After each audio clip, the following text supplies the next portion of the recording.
Through the storm in the outskirts of a ruined city, where the buildings stood like broken teeth against the sky, lived a humanoid dog named Rukin and his little cub, Toby.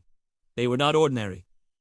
Dog's Rukin walked on two legs, wore a tattered coat, and could speak like a man. His eyes held the weary wisdom of one who had seen too much, and Toby's eyes, though bright, were beginning to dim under the weight of their struggles. They had once lived in a small home at the city's edge, a place filled with the smell of fresh bread and the sound of Toby's laughter. But war had come, sudden and merciless, sweeping through their streets like a black wind. Their home was burned, their neighbors scattered, and the world they knew dissolved into smoke.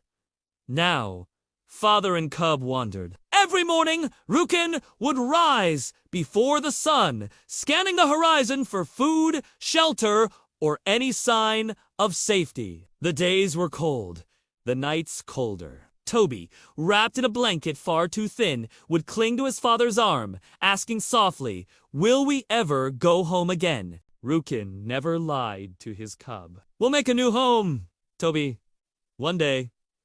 But until then, we keep walking." The days blurred together, searching through abandoned shops for crumbs, drinking rainwater caught in rusty barrels, and avoiding the roaming gangs that preyed on the weak. Rukin's paws were raw from walking, but he never slowed down. Toby was his whole world, and no hardship would break his will to protect him.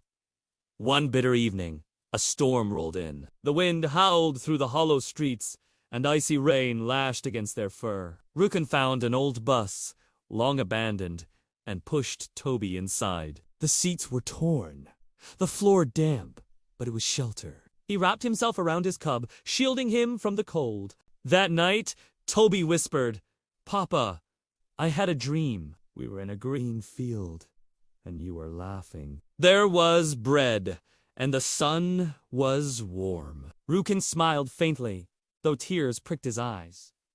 "Hold on to that dream, Toby.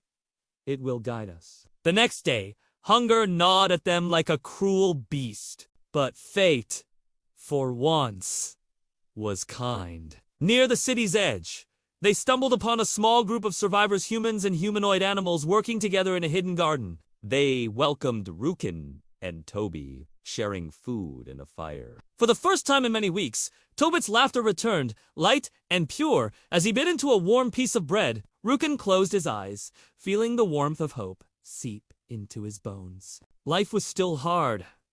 The world was still broken. But they had found others, and with others came the strength to survive. And deep inside, Rukin knew the green field from Toby's dream was not just a fantasy. It was their future, waiting beyond the horizon.